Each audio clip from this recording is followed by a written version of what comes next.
So hey there fellow YouTubers, Frank Bush here again. So in today's video I plan on doing do-it-yourself ridgeline that's based on the Frank Bush ridgeline system in the previous ridgeline video that I put out, but I'm only using Tarp bankline, and there's going to be some additional improvements that we do to that configuration. So if you're interested in that kind of content, stay tuned. So the first order of business, I'll just walk through all the different individual items that I'm going to need for this project, yeah? So in this container, and really I just keep it in a plastic container to keep the smell down because it's tarred. I've got number 36 Tarp bankline. This is kind of standard bushcraft fare, if you will. So I've got a spool of that. I've got measuring tape. I've got my multi-tool and a lighter. So that's all that's going to be needed for this video. So what I'm going to do is kind of clear things off, and then I'll talk about moving on to the next step, and we'll just get on with the build, yeah? Okay, so the first order of business, I'm going to need about 60 foot, 50, 60 foot of this bank line. So I'm simply going to go off, measure off 50, 60 foot. I'm going to cut it, and we'll start to move on with the rest of the build, yeah? Okay, so I went and cut off my length of cordage. I went out into the backyard and did that. So this wasn't exact measurement stuff. Just so you're aware, this part of this project isn't exact measurement stuff. I prefer to have a ridge line that's 25 to 30 feet, roughly. And when it comes to how this project comes together, using 50 to 60 foot of bank line is enough to serve that purpose. But you know, if you're living in a location where there's smaller diameter trees and they're closer together in the majority of the environments you go into and stuff, you can get away with a slightly smaller, piece of cord. And if you're going in areas with huge trees that are, spaced apart, a significant amount, you're going to want to go with a larger length than this of, say, closer to 70, 80, 90 feet. But that to me starts to become extreme just because the lengths of the ridge line become really distant between each other. So needless to say, I find that about 50, 60 foot of bank line is ideal use for this type of setup. So either way, we'll just start moving on with the rest of the build, yeah? So now all I'm going to want to do at this point in time is take the one end, and I'm going to take the other end, and put them together, and I'm just going to walk that out along the line and figure out where the halfway point is on this piece of cordage itself, yeah? So I'll go off and do that now, and then I'll cut back. Okay, so I figured out where the halfway point was in my bank line, and just kind of put a little fold in it so I keep it where it's at. And all I'm going to do now is measure out about 4 inches now from that loop end, and right here I'm going to stop, and I'm just going to put an overhand knot right at that location. Now this doesn't have to be exact measurement stuff, but I prefer to have it sitting around 4 inches as kind of my ideal position, if you will. And all I'm simply doing is putting a little overhand knot in there, setting it. I'll just go and double check that my measurements within reason. We're sitting at 4 inches. Looks good to me. So I'm just going to turn around and apply that knot right at that point in time. So we just got a loop now. And this will be kind of the starting end we're going to start to work from and work ourselves up the rest of the ridge line, yeah? So I'll shift camera angles and we'll start to move on to the next step. Okay, so now for the next step in the process. So I've got that loop that I've done with just a little overhand knot there. I took the line and I separated it out to both sides of me. So I've got part of the line running out that way and the other half of the line running out this way. And it's really just to help kind of keep your lines organized so you don't get them into a jumbled mess as you're working through this process, yeah? But the first order of business is going to be, I'm going to take this knot now, and I'm just going to come over to my measuring tape, and I'm going to measure out where 4 inches is down from that. So now when I know that spot, which is right here now, so now when I know that spot, I'm going to turn around and take one side of my line, and I'm just going to open that up here, and I'll twist that, kind of twist and open it. Hopefully the camera's catching that okay. Where I'm opening it up, so there's 3 strands there. I'm going to have 2 of the strands on one side and 1 on the other. I'm just going to open that up and make a little pocket there. That's like a little hole, if you will. Now I'm going to take off the cordage that's here now. I'm going to take the other line that I have that's going off, and I'm going to find the end of that, which I have here. And now I'm going to just feed that through that little hole that I've created there. And I'm going to just pull all of that line through now. So it's a bit of a process to walk through, and as you get further down the line, this becomes easier as the distance becomes less and less you have to pull this. But in essence, I'll just pull it all the way through until I get to the point where we're at the end of the line here. We're almost there. And it's really easier to kind of be sitting in a chair and just let this hang over your hips on both sides or something, or a stool or whatever. But when you get to the point you're nearing the end now, you'll see that the line kind of pulls through and locks now to this point. Now this isn't a total set lock at this point in time. It's just now connected loosely onto the other arm of the bank line. So, and then hopefully the camera, I'll try to catch this as close as I can. Hopefully the camera can see that okay. So now what I'm going to do now is, I know that this is the line that's connected, yeah? So I'm going to turn around and I'll shift camera angles and I'll just kind of show you how to lock this so it's locked at this point. Okay, so I've just kind of straightened out my cords to the left and to the right again.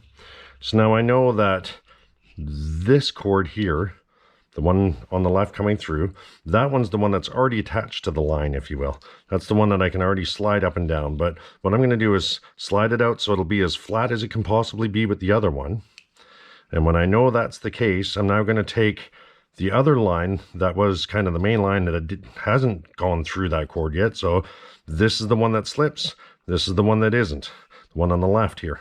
So I'm going to open now right near where they intersect there. I'm going to open it up right here. And like I say, make sure it's all nice and tight so that there's no real space. I'm going to open it up right here and form another little hole now in the opposite piece of cord. As such, hopefully the camera's getting that. And now I'm going to take the end on this side, just find my end here, I'm going to feed that through that hole. And I'm going to pull it all the way through. Like I say, I'm trying to make it that it's clean on the camera work. And just feed that all through the hole, nice and easy, nothing complex here, until we get it all the way to the end of that cable. And I'm trying to do this as quickly as I can, and I won't video record doing this down the whole entire process, but I want to make sure I get a good detailed example of it in the early ons, and that way you're clear on how I'm moving forward with this. So now when we come up to the point where we're at the end here, and then I'll just slide that back, and hopefully you can see as these two, I'll just make sure that's kind of twisted back tight on itself again. So now as these two pull towards each other, they hit a lock here. And what this does is it kind of locks this loop now so that it's locked. It's like a knot, but there's no knot there. It's just been spliced together right at this point. And it's what this allows now is for me to create like jungle knots without the knots. So these are literally smooth now as I go along here. There's no knot to get in the way, but I still get the same functioning locking mechanism that'll hold and lock at that point. So I'm going to turn around and just pull that back out again. And as you apply tension, these lines will just even up and set to each other and be almost as one line, if you will, yeah? So needless to say, I'll straighten out this cordage a bit. I'll show this example one more time, and then I'll talk about how I move on with the rest of this ridge line for the main body. Okay, so like I say, this concept is called the locked brummel. And normally it's used in Dyneema cord and hollow braided cords. But you can get away with doing it with twisted, 3-strand cordage as well. It's not quite as strong, but it doesn't need to be in this situation because you're not putting loads of thousands of pounds on these things. Generally speaking, most of the loads you're ever going to apply to these are going to be 100 pounds or less, maybe 150 or less. But either way, so we're now at the point now where we've got that first locked brummel set in place, and it's created our first loop there. Now I'm going to do the exact same thing, and I tried to shift camera angles to see if I can get this as justifiably as possible. I want this aspect of things to be kind of really clear to people, but I'm going to take the right at the point where that locked brummel sits. I'm going to now measure that out 4 inches again, and right at that point I'm going to turn around and say that's my 4-inch mark. This is exactly where I'm going to create my next locked brummel. So I'm going to open up those loops just as I showed earlier and create a space here, and then I'm going to take this other line and I'm going to feed it in its entirety through that hole and just pull it all through.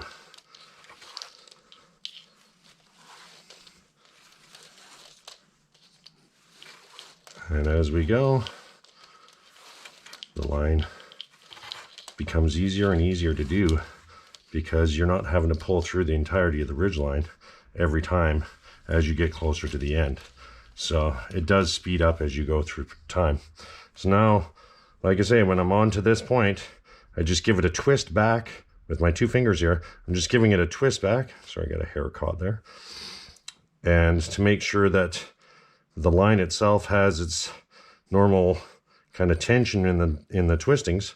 And I know that this is the side that moves. So when it comes to this is the side I'm going to put the hole in, the one on the right now. So I'm just going to pull that so I've got tension to figure out where my brummel mark is, as close to where it crossed originally. I'm going to just even push that back a little tiny bit. I'm going to open it up here, create my hole on this side, and that way it's there and available. And I take this line now, the one that is floating, I'm going to take its end, feed it through the loop, or through the hole, sorry.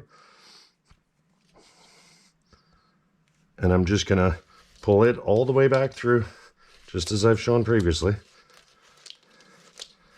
And I'm going to keep doing these locked brummels all the way down this ridge line.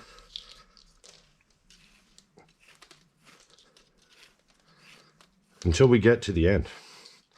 So like I said, I won't bother showing all that on camera because, you know, it's a bit of a tedious process that goes on here. But I wanted to make sure it's really, really clear of how I'm pulling off doing these locked brummels, because it's not like Dyneema where you're feeding it through the same as Dyneema would. And like I say, hopefully I'm trying to catch this on camera as best I can, make sure I catch that here and try to come in. So as I pull down, you can see right at this point here, the locked brummel kind of locks to itself and it has nowhere to go. And it's now created that loop right at that point in time.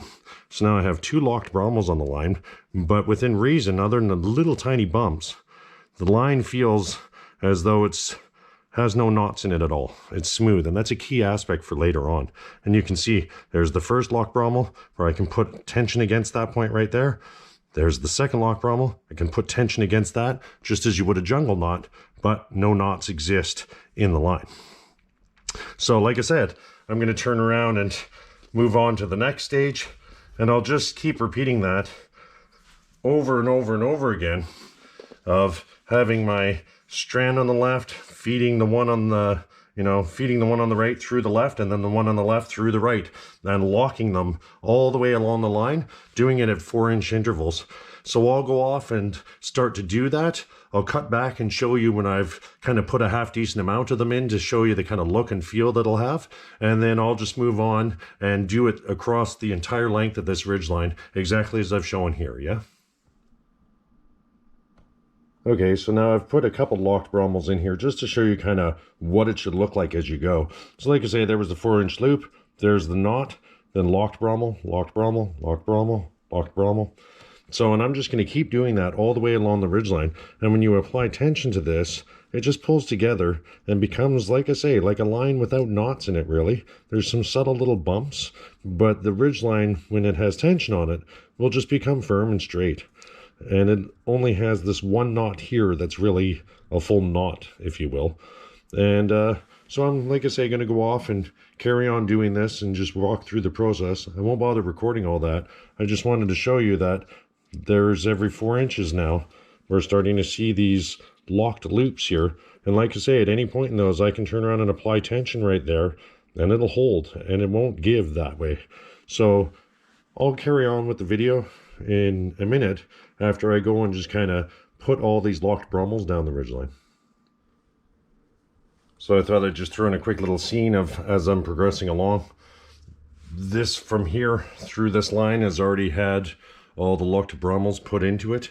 And these are my 2 main lines that are coming off here and here. So one way or the other, I'm still working through the process. And as you can see, every 4 inches, you're seeing this kind of loop configuration that exists. And that's going to be the entirety of the ridgeline. So this is a little bit of a tedious process and it takes a bit of time, just so you're aware, to go through this entire length of 25, 30 foot of paracord now that it's been doubled up on itself. It's probably going to take you close to about 1.5 hours, 2 hours if you're moving at a good pace, yeah? So just to give you a bit of bearing to how long this takes to assemble. Okay, well, after about 3.5 hours of me kind of dawdling and taking breaks and that kind of stuff, I'm down now to the end of it where I've put the locked brummels all the way along. So there's locked brummels right down the full length of the line, yeah? So now I'm just getting down to the last one now. And like I say, at 4 inches out, I'm just going to open it up, create that little pocket. Try to catch that on camera again, where I'm just opening a little hole in the line. I'm going to feed the other line through, tighten it back down, apply tension. Now on the opposite line now, I'm going to turn around and open that one up, create a hole. I'm going to feed this one through. This is the exact same locked brummel I was doing all the way along, right? Nothing new here. And now that's locked. And generally speaking, what I'll do is put my finger into the locked brummel and push on it to make sure it's tense. And then I'll kind of pull tension on that side to make sure it's kind of at a good tight point here. And then I'll pull it that way. So now I'm just down to a little bit of length. I'm just going to turn around and grab my multi-tool now. And I use the serrated edge because I just like how it works better. Now right up against the end of this locked brummel, about, you know, a ½ inch or a couple centimeters down kind of thing, not exact science. I'm just gonna cut my cord here. And I'm gonna grab my lighter. And like I say, the locked brummel's kind of right at that point, right? So it looks kind of as such. And just make sure that cord's twisted up nice and tight. I'm going to just pinch them together. Make sure they're, you know, kind of, for all equivalent purposes, one with each other. And I'm just going to melt those into each other so that they kind of become one right on that end. And it's just a smooth kind of line, if you will, to the end. Now that's it really for all the locked brummels on the main body. And now what I'm going to do is on the locked brummel part right here, I'm just going to put an overhand knot. So I'm simply just going to roll it, and I'm going to put that right where the locked brummel sits, and that's right about there. Make sure that I've got that loop sitting there. Looks about right. And I'm just gonna make sure that knot's now on there. Now that'll be it for the main body of the ridgeline. There isn't much more to do here. I could turn around and kind of heat this a bit and just make sure that those ends are kind of all fused together as one, but I'm pretty confident that we're at the point where that's not really going anywhere. And these loops are really just there for you to pull this out later on, and I'll show you that in the example as we're going. But that'll be it for the main body of the ridgeline now. So there's really just all these locked brummels that go along, and on both ends there's just overhand knots where you've got one locked brummel loop, and on the beginning we started just the loop, and there's nothing more to the main body than that. So we'll move on to the next step of the build, yeah? Okay, so now as the next step in this process, I'm going to take some more of my bank line here, and I've already got my tape measure set out, and I'm going to want to cut up to 40-inch lengths of the bank line. So I'm going to want multiples of those, and there's a little bit of kind of freedom when it comes to how many of these you want to make, but we're going to be making multiples. In my example, I'm going to do probably about 10 of them. So I'm just going to measure it out to 40 inches, and then right at this point, I'm just going to cut my line, melt the ends just to make sure that there is no fraying on the tarred bank line. And I'm going to do the same thing over and over again now, just to, like I say, I want to have 10 of these 40-inch lengths of cordage, yeah? So I'll go off and do that off camera, and I'll cut back when I have them, and we'll move on to the next step. Okay, so well, I had a small change of heart, and I did off a dozen instead of 10. So either way, this is flexible. You can do off anywhere. Generally speaking, I wouldn't want to go below 6 of these lengths of cordage, but you know, you could take it all the way up to say about I don't know, maybe 20 max, and that would be pretty packed on the line. But right now, like I say, I'm running a dozen. That'll be the ones I'm going to work with. So I'll just set these to the side, and we'll focus on one of these 40-inch lengths, and then move through the process of the build out of each one of these components, yeah? Okay, so now I've got one of these 40-inch strands, yeah? I'm going to turn around and just take the two ends. I'm going to put those together so I can find my halfway point. So my halfway point is going to be right there. So I'm just going to give that a good hard fold there, just so I know where that distance is. Now I'm going to turn around and bring this up to my tape measure and figure out where the 4-inch mark is here. And that's going to be right where my right hand is. I'm just going to open this up right at this point in time and create a little eye. I'm going to take this line now, pass it up through, set that in place, and then give that line a twist back again so it twists back to its kind of original. And we're just going to double check that we're at 4 inches for that mark, and I am. Now right on this point, I'm just holding where the first one's connected now, and we can see that I'll just hold it with my left hand. You can see this one's the free one. So I'm going to just hold it right here. I'm going to take this one now. I'm going to open it up as such, just to create a little hole. I'm going to take the other side and pass that through. So it's the exact same locked brummel that we've been doing. Just want to make sure that that's kind of clearly understood how that's being done, yeah? And I give my cord a twist back again. Just let it sit, apply some tension on those points so I know everything's locked and I'm good. And now I'm just going to double check that I'm still even on the ends, which I am, and that this is at the 4-inch mark, which it is. So I'm right on schedule. Everything's going well. So now I can even, like I say, just apply a little bit of tension on these different points to make sure that's really nice and well set in there, yeah? And it is, so I'm not concerned in that regard. I always like to just double check everything. And now for the main ridgeline body, we were doing it every 4 inches. But now, after I've done this initial 4-inch locked brummel on here, I'm now only going to move down every 3 inches. So I'm going to come down to the 3-inch mark, pop it open right at that point. This doesn't have to be exact science stuff, but I want everything to be uniform, and I want everything to be specific measurements as I go, you know, following that uniformity principle. So simply just slide that in. This line's now kind of set on that line.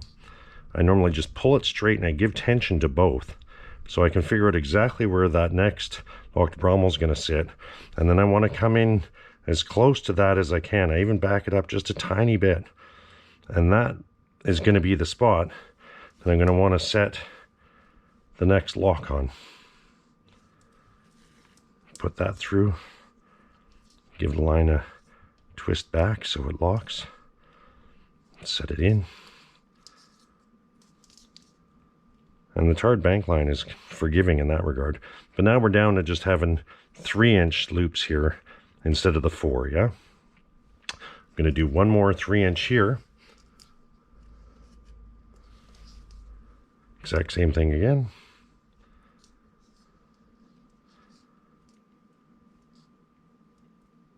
All right, open up the little hole. Take the other side of the cord. Push it through. Tighten that all back. Just twisting it back on itself. Set that in.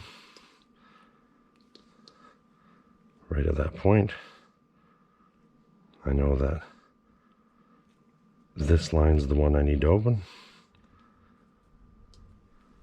And take the other cable, put it through. So it's really simple. And that's exactly the same as we were doing for, oh, see, you put the wrong cordage through. And those things happen. You'll see right away if it does. It's easy enough. Just pop it all back out.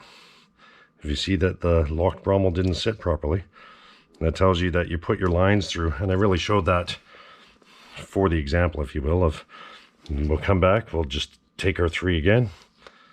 We'll say, yeah, let's open that up. The opposite cable is going to go through here.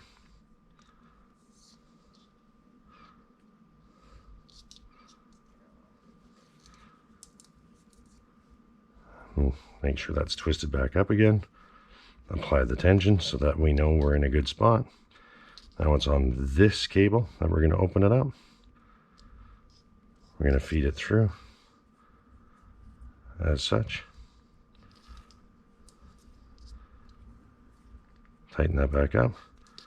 Now let that lock take shape. When I pull and apply tension right there, it just locks as it would a knot, right?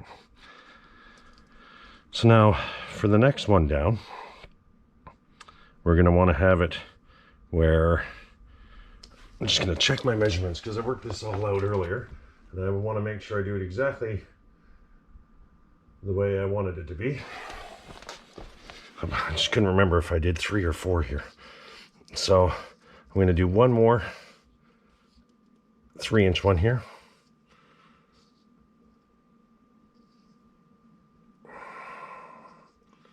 I don't really have normally hard, rigid plans when it comes to this stuff. Because if you're doing this out in the field, you're not going to always have the luxury of having a measuring tape and everything. You'll be doing stuff, you know, by eyeball, if you will. But one way or the other,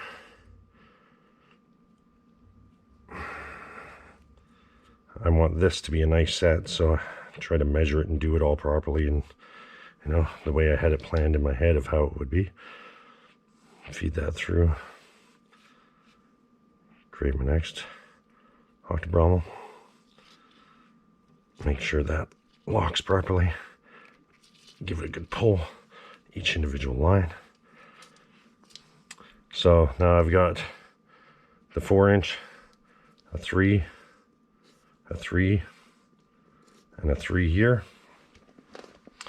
Now 3 inches down from here, I'm just going to want to create an overhand loop knot.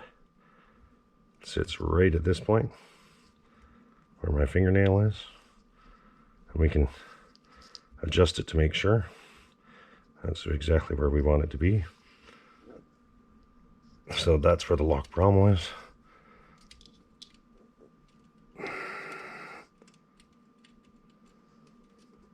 Put that down to 3 inches. Just kind of straighten that out and dress that knot. And then right for the very end here, I'm just gonna up a tiny bit from that end. I'm just gonna do a finishing locked brummel.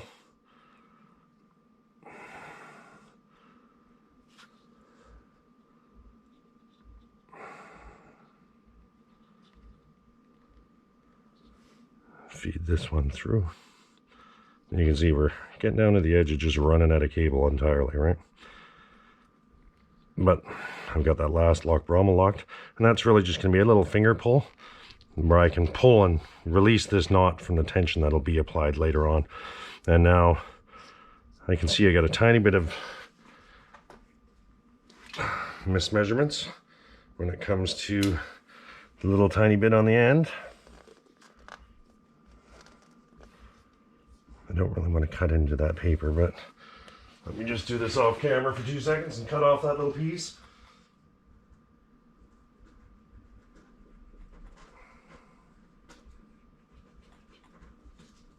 There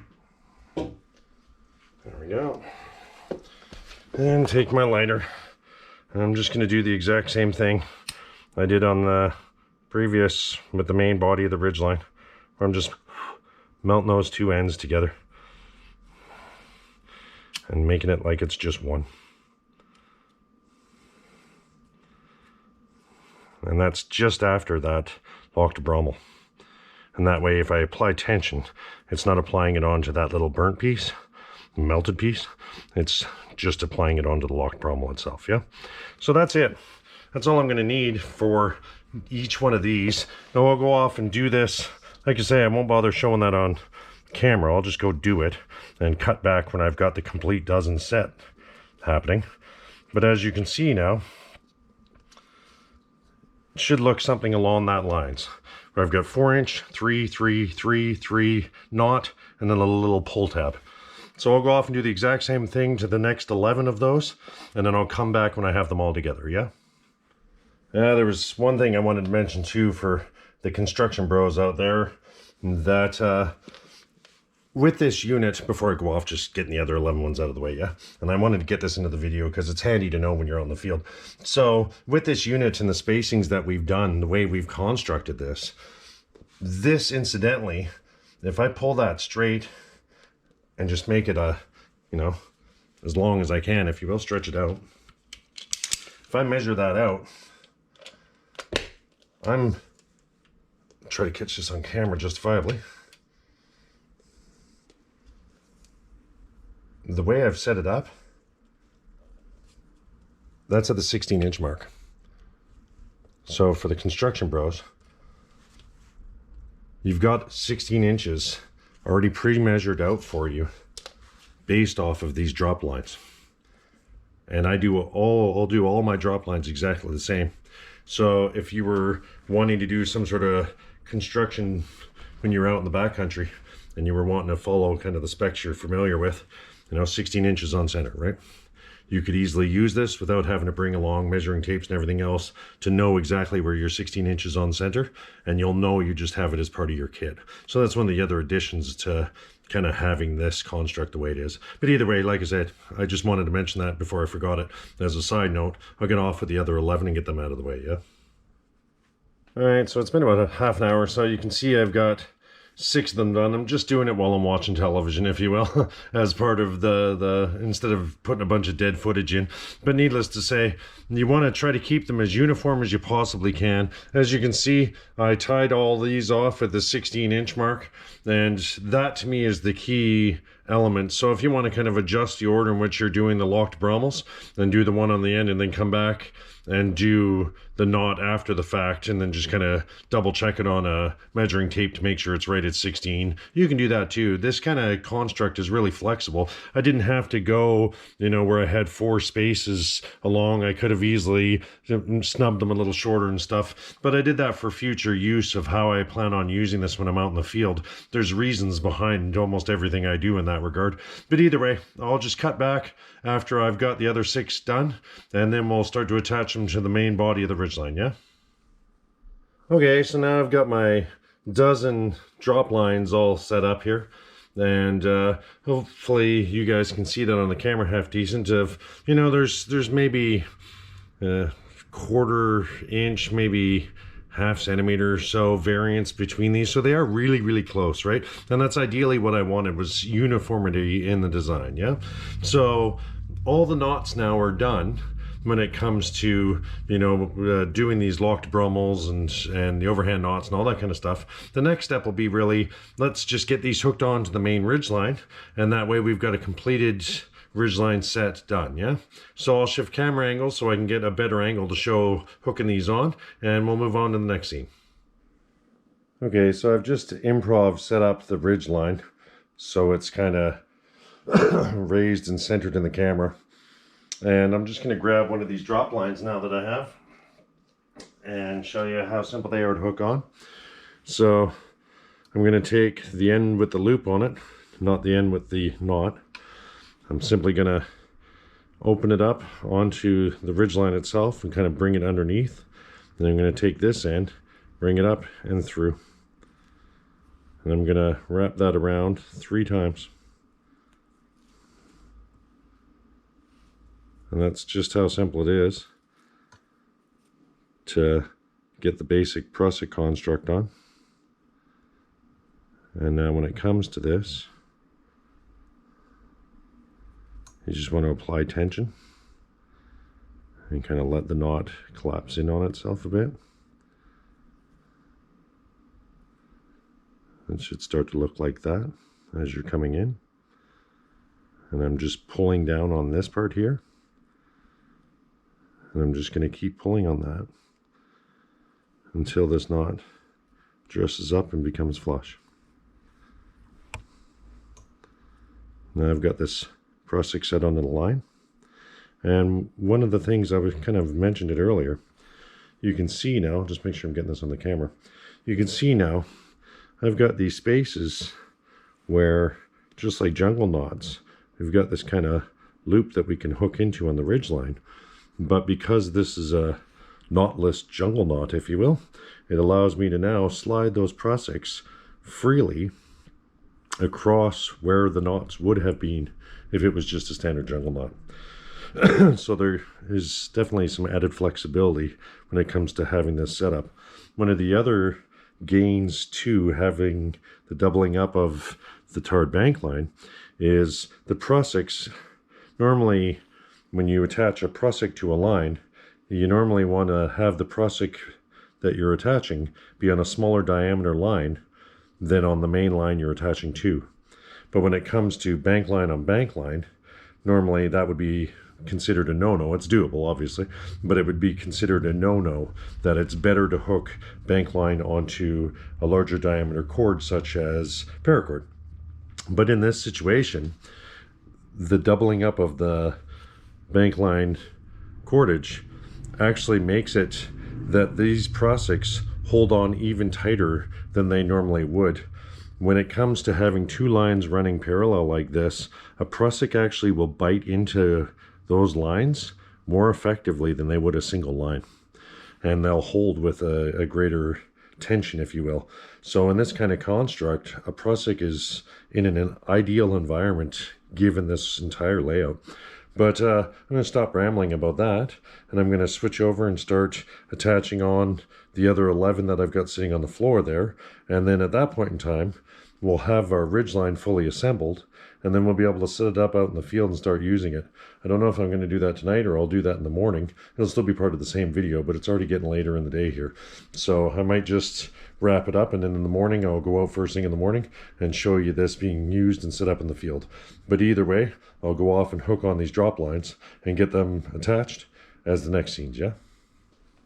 I thought maybe I'll just stop and show that one more time when it comes to connecting these on. So just take the loop, put it underneath the guy line. I'm going to wrap the line through once, twice, 3 times, and then I'm simply just going to start dressing up that knot by pulling here and applying tension on this part and just kind of making sure that the order of these don't collapse into themselves. And it just takes a second or two to dress that all up, and you make sure your orders don't get jumbled, and you've got a nice clean Prusik sitting on the line. Simple as that. It's really elementary to do. These take nothing to put on, and if you want to take them off, you simply grab on to the back here. Let me just flip it over and see if I can catch this justifiably. If I want to pop these off really easy and use them as a measurement gauge like I was talking about for the 16 inches, because that's the tip of the loop to the knot, if you pull on here, you can just pull these right off and they come off entirely. So I can turn around, quickly go off, use that for a 16-inch measurement, and then come back and strap it back onto my line again. And in a matter of seconds, I have that flexibility of being able to use it on the ridgeline or not, right? And like I say, a lot of it's just now dressing down that knot a bit. I think I got to go around one more time. Oh, I might be on already. And just make sure your line order doesn't get out of pattern. And it should look like that. They should line up nice and clean to each other. And then on the back side, you should see that line coming across. And in this setup, these don't have to be on there super tight, because given that there's the kind of subtle nubs where the loops connect, having them a bit looser makes it easier to get past those nubs, you know. And because they are the doubled up, as soon as you apply tension, they'll bite way faster than they would on, say, like, you know, Paracord or any of that business.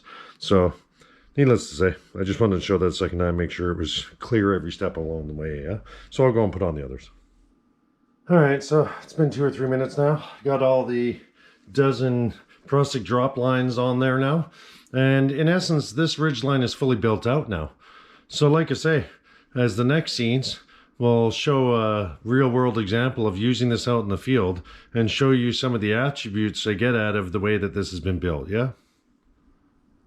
So before I go taking it out into the field tomorrow to show in the video, I'll just show you now of the completed construct, if you will. So this is the dozen Prusik drop lines that we just attached, obviously. And you can see there was that knot we put in the one end of the line. Just like on both ends, they're exactly the same, where there's the knot with the loop, and then it's all just mainly those locked brummels all the way along the line. That's what takes, you know, time to do this. So this ridge line takes a bit of time to build. I'm not going to say that it doesn't. To get this fully done could take you 4 or 5 hours, even 6 or 7 if you're really taking your time. But it's one of those things of the level of functionality you get out of this once it's actually been built, in my perspective, is unmatched to any other ridgeline. This really is an advancement on the Frank Bush ridgeline that I showed a video or two ago. And you'll see that when we go out into the field. This takes advantage of some of the best attributes of things like jungle knots and those types of things without having the limitations of what jungle knots are limited by. So one way or the other, you can see there's the knot, the loop, and the doubled line now has the equivalent of, like I say, the jungle knots kind of equivalent that exists along them. And that's the entirety of the ridgeline. And there's not much more to it than that. When we get out into the field, you'll see the true flexibility of this. So, like I say, I'll cut scenes here because we're starting to get late in the day and I'm getting hungry. And in the morning, I'll go off and go out into one of my local parks in the area. And I'll show this setting up, you know, setting this up and that kind of thing. And bring my tarp with me and that kind of stuff. And then I'll also show some additional kind of functionality you can get out of it. And I plan on doing an entirely separate dedicated video of a lot of the flexibility, other than just using this as a ridgeline for a tarp, a lot of the additional functionality you can get out of this type of kit around camp altogether. But like I say, I'll push that off into a separate video. In the previous video, I showed how you could use this kind of construct to do trot line fishing and that kind of stuff. And but there's a lot of different purposes that you can use this type of setup for. And like I say, in a future video, I'll discuss that further, yeah? But one way or the other, I'll wrap it up tonight and we'll cut back in the morning and we'll start showing this thing out in the field. It's all right, fellow YouTubers. I'm out at one of my local parks now. It's the next morning. And I've got the ridgeline that we just built out here.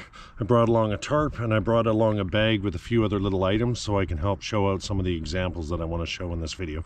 So I'll shift camera angles now and we'll start to get the ridgeline set up and that kind of thing, yeah? Okay, so I stepped the camera back just to show you kind of the trees I'm going to be going off to. So over on this side, got some trees right here, and I've got some trees right here. Those are going to be the ones I'm going to be hooking onto. But I'll come up close and show the details of exactly how I'm hooking this onto the trees and stuff, yeah? Okay, so I've got this new Ridgeline now, and I've just got it rolled up into a rapid release bundle.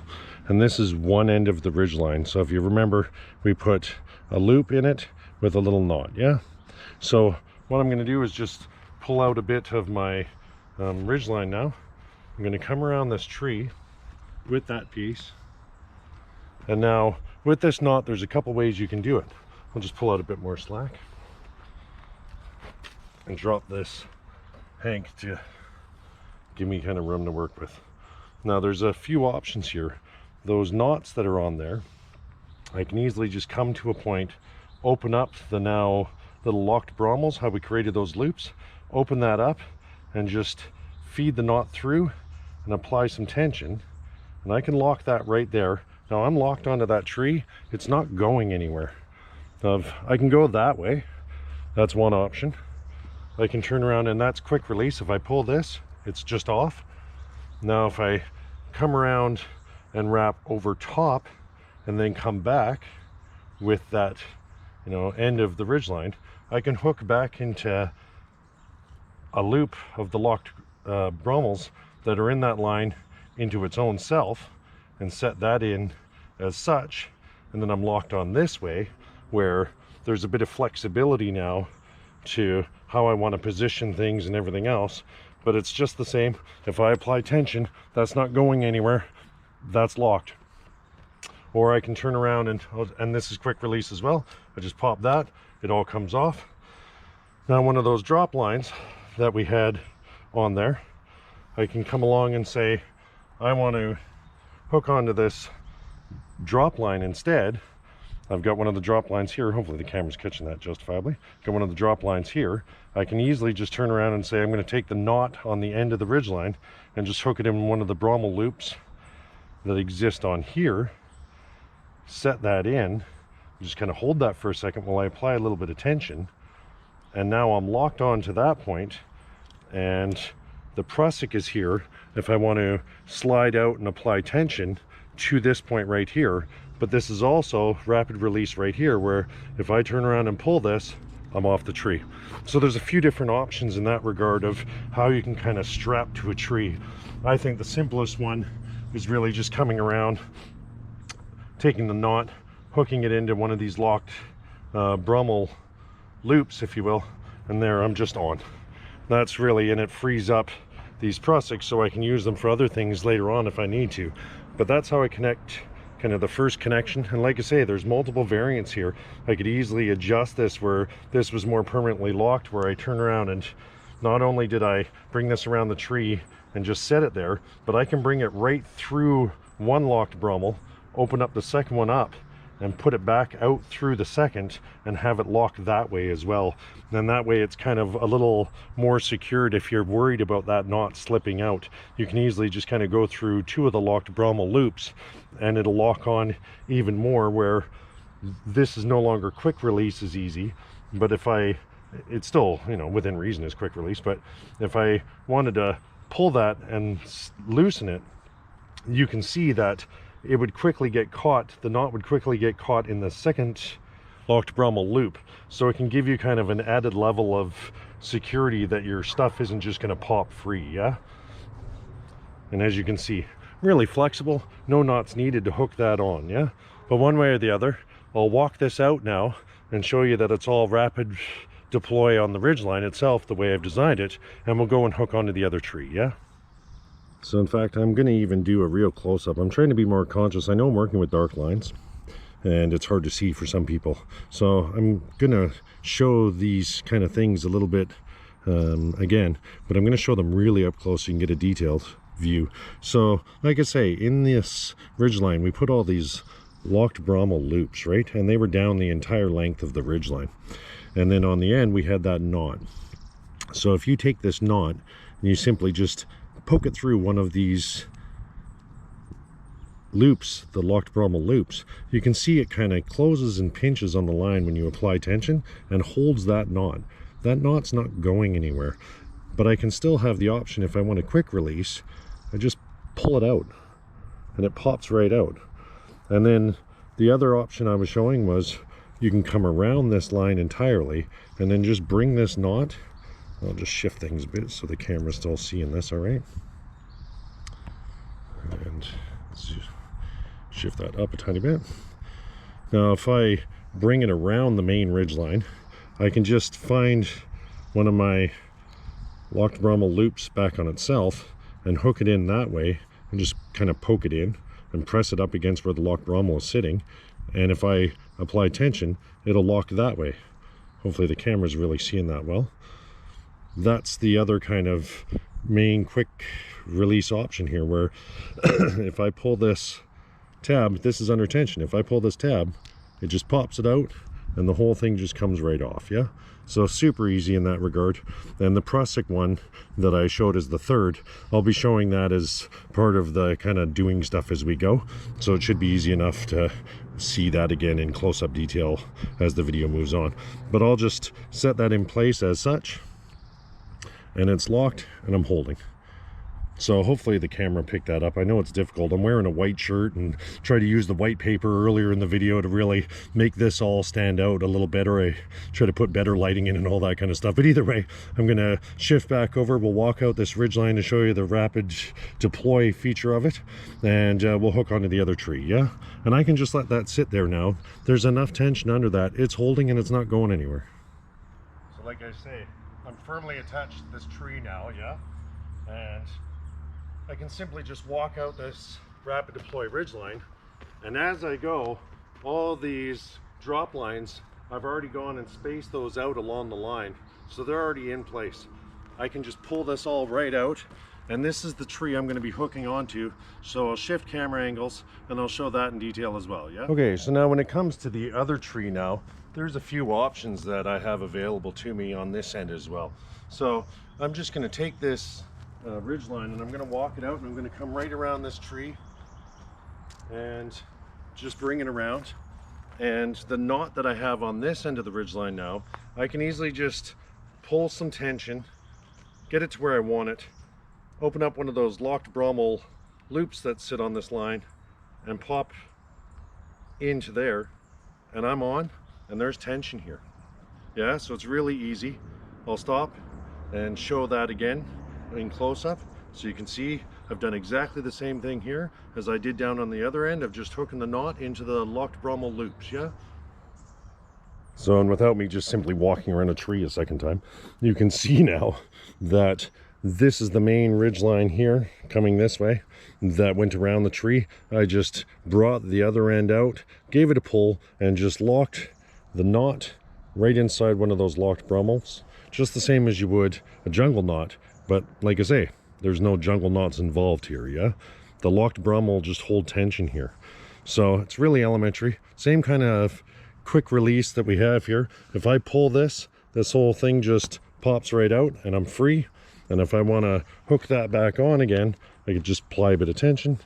I come up to my locked brummels, find one, open it up, stick that knot through, and just set it right against the locked brummel there, and it's good. We're set. It's not going anywhere. Now you can also apply trucker's hitch kind of tension to this, and I'll step back and show that, where I don't need to use a drop line to do a separate like I did on the Frank Bush Ridgeline. This kind of construct makes that go away, where I can keep my drop lines for other uses. So one way or the other, I'll step the camera back and I'll show you how to do kind of a really elementary trucker's hitch on this end to give you all the tension that you'd want, yeah? Okay, just reposition my camera to see if I can get this with the white shirt helping the cause now. I know last video I did had a brown shirt on. Dark colors don't work, I get it. I'm trying to improve the situation. But I'm just gonna pop that quick release and step back a little bit and just come through a different locked brummel, and I'm going to take the line that's wrapped around the tree here, and I'm just going to feed that right through one of those locked brummels entirely, And then I'm going to pull back and apply tension like a trucker's hitch right here. I'm just going to bring that back and give me all the tension that I want. And then it's easy enough for me to take that knot that's on the end of the line, just get to a happy place where I can find another locked brummel I can feed into on this end and just set it in place. And I'm locked. And that's tight. There's all the tension you could want. If it's not, you just adjust it to a further locked brummel that was down the line and you increase your tension. So it's easy enough. That's all still quick release. I can pull that, give it a bit more tension, see if I can come up to the next locked brummel. It's getting tight. It's getting super tight. Give me a bit more tension. I'm now going to be able to fit into the next locked brummel. And I'm on here. And now this is a super tight ridgeline, and I didn't have to use any of my drop lines to drop off that way.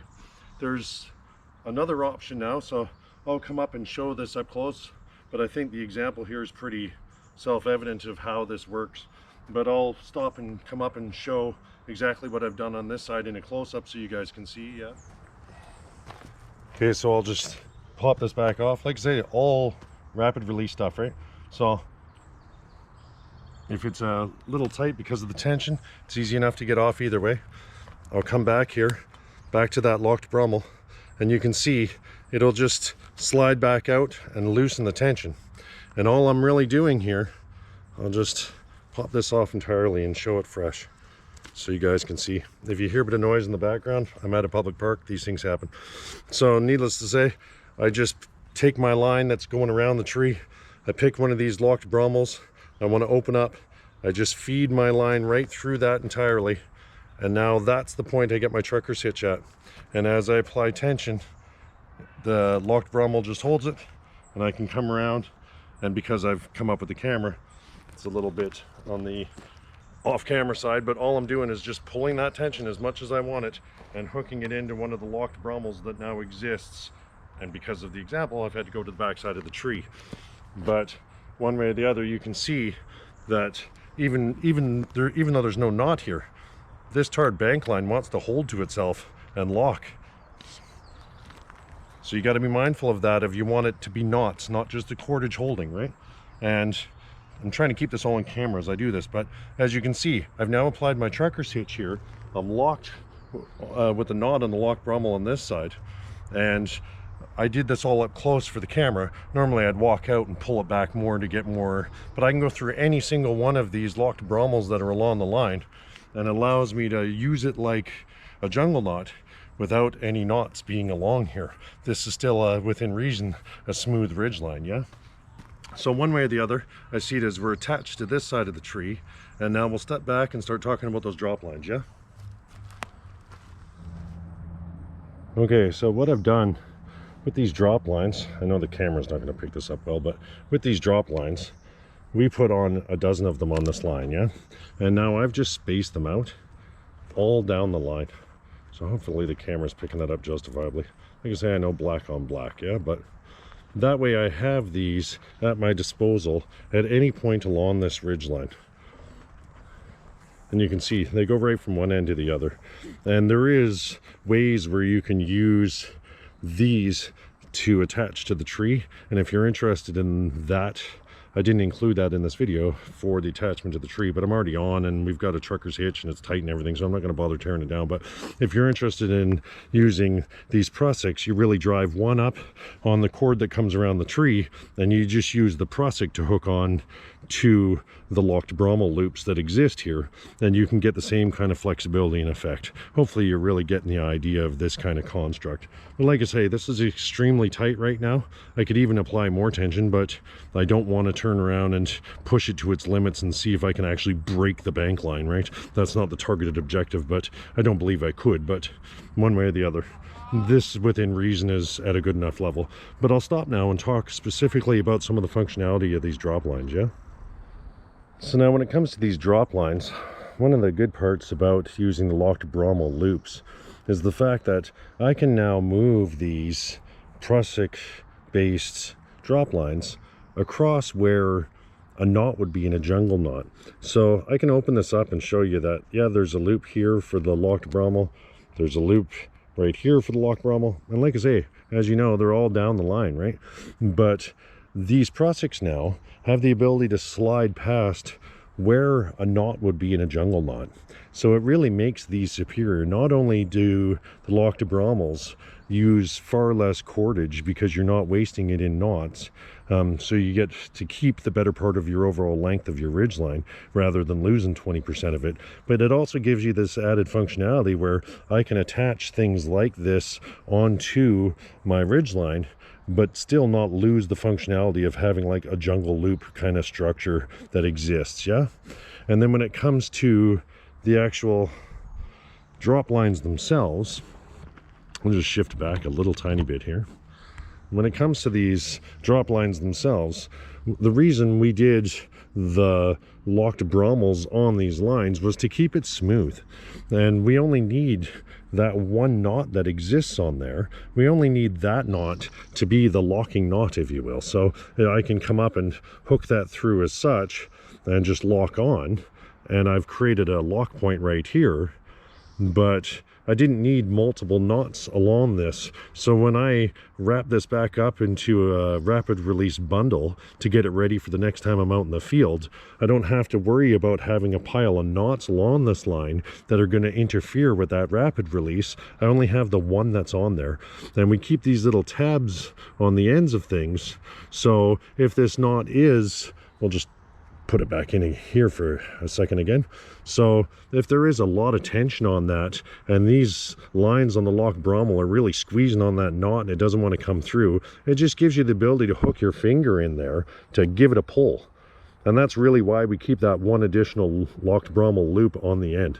Other than that, this line is pretty well a clean line in that regard. And when it comes to the prusiks themselves now that are sitting on here, because we have two lines of bank line and the prusik is wrapping around that, the gription ability, if you will, of this prusik is really, really strong. It wants to grip onto that way better than it would a single line, even if it was a paracord larger diameter line. The fact that a prusik will bind onto two individual lines together like this better than it would an individual piece of cord just makes it that these prusiks are holding stronger, and you can easily loosen them up a bit and just kind of wiggle them in your fingers to loosen that prusik, and that way it's easy enough to slide back and forth on the line. So that's why these drop lines have kind of been structured out the way they have. Yeah, so now let's just turn around and hook on a tarp to show the ease of setting that stuff up. Yep.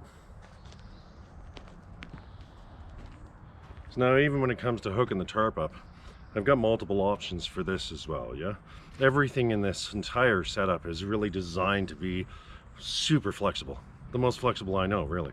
But I'm just going to take one of the tie outs. I've got my, just for the tarp people that want to know, I've got my Rab Sill Tarp 2, and I've shown this in multiple examples in the past. It's just a nice lightweight small tarp I can use for doing examples and stuff, and I like using it out in the field.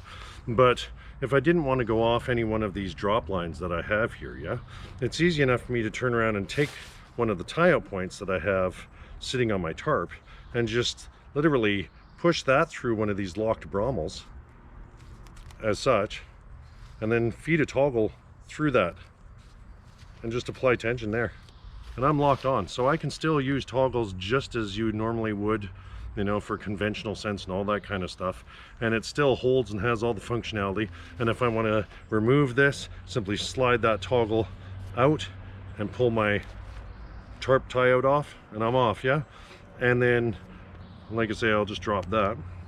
And when it comes to these drop lines, I simply feed the drop line through the tarp tie out, and then I take that knot that's on there, I come back up to one of the locked brummels that I've got sitting on that, hook it in, apply a bit of tension, and now that's locked on there. And that tie out point is locked. I can take that anywhere. It's not going anywhere in that regard. But if I want to quick release it, I just pull this and it just comes off. Yeah. And I showed this in the Frank Bush Ridgeline video that I put out, I don't know, 2 or 3 videos ago. But the only real difference between the knot lines I'm using on that and these drop lines is the fact that they were using like a jungle loops kind of setup, whereas this is locked brummels where it just keeps the knots less on the line. Yeah, so one way or the other, I'll just hook this on now and just get it attached, and we'll go down and we'll hook on the other corner of the tarp exactly the same way. And like I say, this is all adjustable here too, right? If I want to kind of move this along the line and position it to where I want it, it's really easy in that regard. Yeah, so I'll just set that. I'm going to walk out this way and we'll just hook on the other corner of this tarp as well. So in fact, what I'm going to do is just going to set the camera up so you can see the speed in which I can kind of set this stuff up. Yeah, so the first one I'll do just the toggle like I originally showed, and we'll just turn around and pop a locked brummel loop there, feed that through, put a stick through, hook it on, and I'm braced. I'm locked on that side now. Just walk out my tarp down to this end. I'll just let that flow. Now when it comes to this tie out now, I'm simply just gonna pick one of these drop lines that I'm going through here, and I'll just hook through this one, and exactly as I just showed, I'm just hooking that in now of the knot into the locked brummel loop, and I'm on, and I'll slide it out and apply my tension, and it's locked there. Yeah, it's just that quick and easy when it comes to setting stuff up. So I'll do one more close-up of this attaching just to make sure it's really seen in the video. So here's a real close-up of the toggle connection here, and as you can see, there's good tension and everything else, and it was elementary to do. Yeah, just a stick off the ground, nothing special.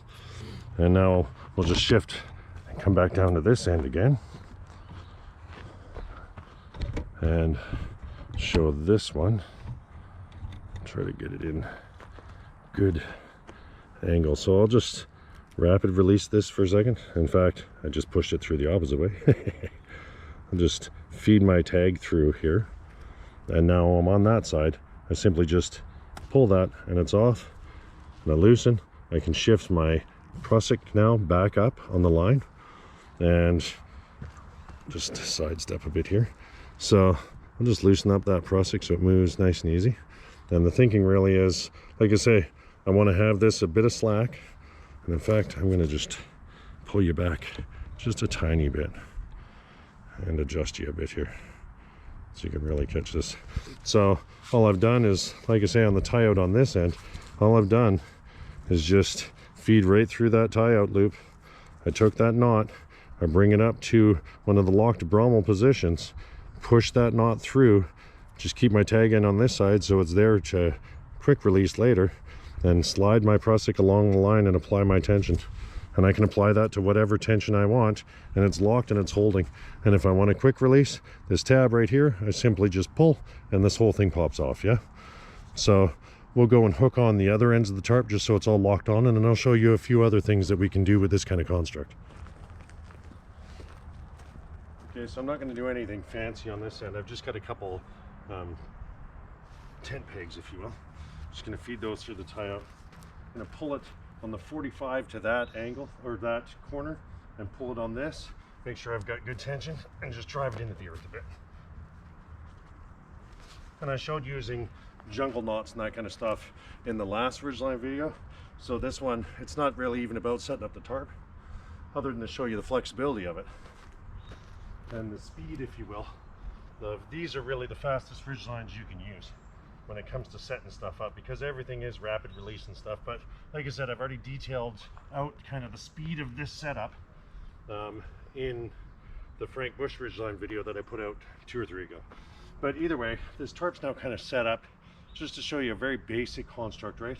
And you can see the breeze is coming through, but it's holding. I could easily put some jungle knots or that kind of thing onto here, as I showed in previous videos, and strap that on, and you know, I can go down that path. But I want to stop and kind of shift and show you some other examples of what you can do with this Ridgeline too. Yeah, so I've just brought along a few pieces of gear that I have here to help show the example. But well, you know, one of the things when you're out in the field is you don't necessarily want to have everything just sitting down in the dirt, right? You know, everything just gets filthy fast and that kind of stuff, and it just becomes awkward. So I'm going to show you how you can use this ridgeline to help just get your gear up off the forest floor, and that way everything's kind of elevated and it's easier to get at. Yeah, so I'll shift camera angles and we'll start going through a bit of that.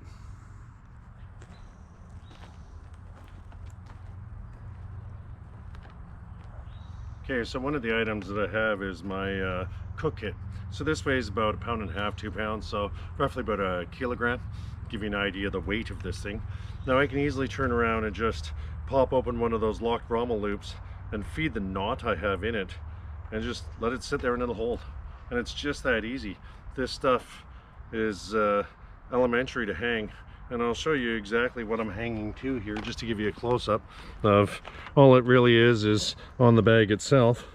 It's got just a loop with a little knot on the end of it, right? And that's just, you know, connected to my kit, if you will, right? So anything with knots and loops and these types of things, it becomes really elementary to kind of just hang your gear and get it up off the forest floor. And you know, when you're putting on loads like this, if they're heavier loads, you just want to make sure you slide it to the edge where the locked brummel is. So if you've got that kind of loop in the cord, that you just want to be up right against the edge of it. Yeah, you don't want to have it out in the middle, or obviously the knot could have a higher potential of slipping through. So there's that kind of stuff that I can do with ease. Or I can just turn around and take these drop lines. I open up the loop on my bag and just feed my drop line through exactly the same as I did a tie out, and I can just hook on as such and just have it that I'm locked on in that way as well, right? So there's flexibility in this kind of setup. So one way or the other, that's probably hanging a little low for the camera angle. I'm not going to stop and check that, but I'll just stop and shift and put it here just so it's up higher in the camera. Yeah, so that's one of the items that I'll show. When it comes to other objects that you might want to hook on to your, you know, ridgeline as you go, you know, like I say, there's 1,000,001 little pieces of kit, but anything that kind of has a little hook or edge to it, it's easy enough to turn around and say, I'm just going to pop one of those locked brummels and squeeze my item into it, and that's locked on there now. It's not going anywhere, and I can just let that sit and hang. So if I want to get access to my gear, you notice how everything's now up at chest high. I don't have to stop and be crouching and getting into the dirt and everything to get access to my stuff. Yeah, and what I have here, this is just a bag of toggles that I've made previously in time, and I'll just kind of pull one of those out and show you. I've got tons of toggles. I don't really use them anymore because I see them all as just kind of obsolete technology for the better part of things, but one way or the other, I have these now, and I'll just grab one of the small ones and use that as the example. Now, if I want to, I'll step back a bit. If I want to turn around and hang something like this where the knots are only small, so I'm a little leery about how well they're going to hold on to those locked brummels, I can simply just put a little lark's head into this as such, and I'm just going to feed a toggle through that. Get my fingers out of the way. Feed a toggle through that. So I now have just a toggled item holding on. And it's easy enough to pop those toggles through any one of these locked brummels, and just the same have that level of flexibility where that's now strapped on and it's, you know, up at chest high and all that kind of happiness. And it's just the same to pop it off. I just kind of open up that locked brummel a bit, push out the toggle, and I'm free. So you can see that's a little more involved. These toggles are fairly large for this purpose, but easy enough to pick up even small twigs off the ground or anything, right, when it comes to this kind of stuff. But you can see now it's elementary for me to kind of get my gear up off the ground without having to turn around and do any extra bushcraft stuff. It's just part of my ridgeline. It's part of the setup. So one of the other ways I have, I'll stop and show you that now, is my water bottle. So what I have here, I just got, you know, water bottle full of stuff, and make sure I'm catching this all on camera decent. Got the water bottle full of stuff. So I've got just a loop of cord, and that loop has just a fisherman's knot that's attached to it, and I've got tons of these in my bags. If you watch previous full bushcraft videos of mine, you'll see I've got 101 uses for these loops. But all I'm really going to do to begin with now, I'll really try to make sure I stay in camera for this, is I'm just going to do another lark's head here where I put my fingers in, just kind of pinch it, create a soft shackle, slip that over top of my water bottle, and then just apply tension. And now that locks on that water bottle where I now have a knot to base off of. So it's easy enough for me to come back here and do the exact same as I've shown now, where I just pop open one of those lock brummel loops on the ridgeline, poke through my knot, and I can hang up water bottles or whatever gear I want, right? It's really endless in that regard. And as long as you've got good tension on this line, let me just shift that a little bit that way. As long as you've got good tension on the line, you can hang up tons of stuff anywhere you've got a lock brummel position or anywhere you've got one of these drop lines to easily be able to hook onto. If I wanted to hook on a different line running in a different direction, I've got these drop lines readily available. It's easy in that regard, yeah? And I can turn around and attach additional tarps if I wanted to do, instead of just a lean-to setup like I've done here. Let me just shift back a bit so I can give this justice and kind of move back over to the tarp. So now with the tarp, like I say, I've got multiple drop lines that now, because they're all along my line, if I had a second tarp and I wanted to, instead of having this as a lean-to, I wanted to, you know, A-frame out here and create a larger footprint, it would be easy enough for me to just strap on a tarp to one line and another and just A-frame right out and expand my footprint in a matter of seconds in that regard, yeah? So I plan on doing a full video on uses that you can have for this ridgeline other than just as a ridgeline.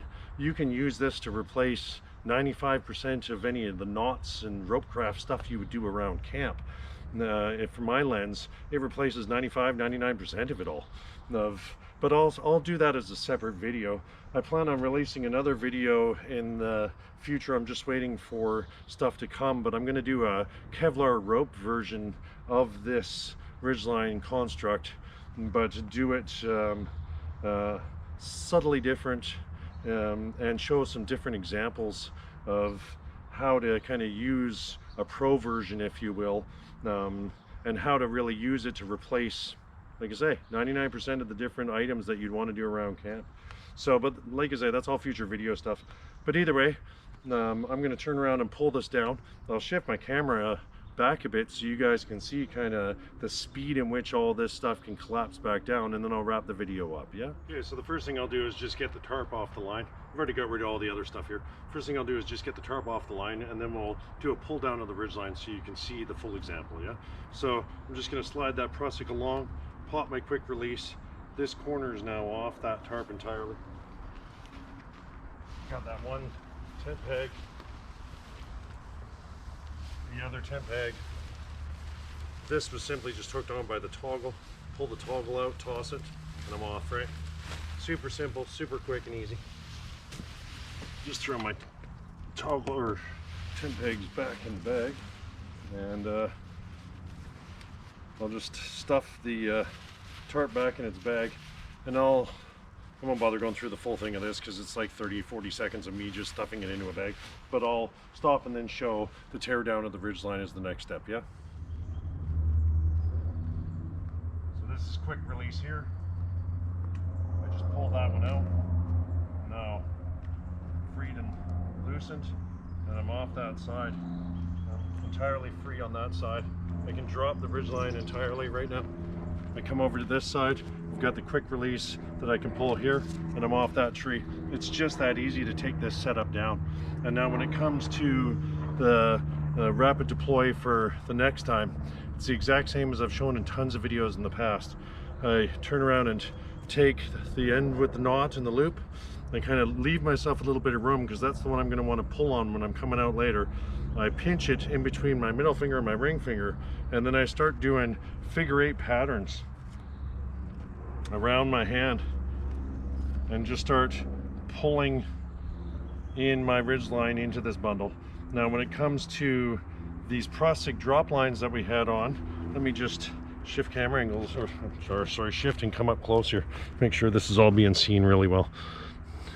So when it comes to the figure eights there, when it comes to these drop lines now, I simply am just gonna press them right into my figure eight setup as I'm going, and just keep hooking them right into things, and it just works and flows. So there's absolutely no difference in deploying this out. And sometimes if they want to fall out, depending on the placement of them, you just use your finger here to kind of press them down. But I just want to kind of wrap those up in those figure eight patterns until the entirety of the ridgeline is back into a rapid deploy bundle.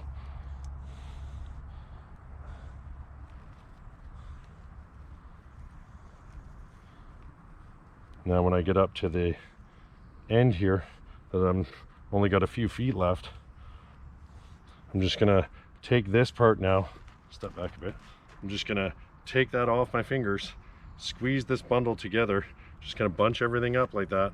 Then I'm gonna start wrapping around the bundle now with the lines. And what I end up doing right at the end here is we have the knot with the loop that's sitting on this end of the line, and let me just come in close again. And all I'm going to do is, when I get to the point where that knot is kind of right against the bundle, I'm simply just going to lift up the last loop I just did there and tuck that knot in underneath it, and then just kind of give it a little tug that way to make sure it stays tight, right? And that way it doesn't create an extra knot when you're going to rapid deploy. And then I've got the one with the loop right here. That's the one that I'm just gonna hook onto the tree and pull out the next time, so I can use this over and over and over again with a rapid deploy fashion. And as you can see, I've got my other Frank Bush ridgeline in my bag with me, and I'll show a size comparison of this. Is no difference in size, and in fact weighs a little less than the Frank Bush ridgeline that I did 2 videos ago. So I'll stop and show that as the next scene, yeah, of the size comparison between these 2 ridgelines. And as you could see hopefully in the video, the setup of this was between 2 trees that were fairly far apart. You could see I didn't, with those locked brummels, didn't really lose much of my cordage overall length that I had, just because I used the locked brummels. If this was done with jungle knots, the length wouldn't even be enough to reach those trees. So I get all the functionality of a jungle knot within reason, but I'm not getting the cordage loss, I'm not getting the extra weight and bulk, and it's, in my perspective, just a better use of cordage than a jungle knot is. But either way, I'll stop and show the size comparison now, yeah? So now here's a direct comparison now between, this is the Frank Bush ridgeline I did a couple videos back, and here's the new ultimate bankline ridgeline that I've done in this video, yeah? So you can see comparably they're roughly the same size, and I can tell you from holding them both in my hand, this weighs a little less than this does. And there is some gains to, you know, each cordage that you'd want to use. Paracord has its gains and its drawbacks, bankline does the same. But with this method that I've shown here in this video, any 3-strand twined cordage that you had could be done configured out this way. I didn't have to use tarred bankline here. I could have used twine nylon or anything else, any 3-strand stuff, to be able to achieve this level of technology. I just like using the tarred bankline because it's weather resistant, abrasion resistant, you know, UV resistant, everything resistant really. Tarred bankline is fantastic for durability and that kind of stuff. But you know, either one of these setups is really great in my perspective. I think the bankline one is a little bit more flexible, it gives a little bit more options, and it's a little lighter, but I like the idea that there's the inner strands of the paracord and that kind of stuff. If I was stuck in a survival situation and wanted to have, you know, easily available fishing lines and those types of things, you know, nylon, the paracord is really great for that, you know. So depending on your flavor of how you like to go about things, some guys I know, they purely only like to use bankline, they don't like paracord. Some guys are all about paracord. either way now, in the last couple videos, I've shown you guys both options. So you guys can easily turn around and do all this out as a do-it-yourself project and have this same kind of elevated level of functionality when it comes to ridgelines. So alright then, fellow YouTubers, I think that just about wraps it up for this video. But hopefully you enjoyed the show. You know, if you like this kind of content, please like, share, and subscribe. And thanks for watching, yeah? Cheers.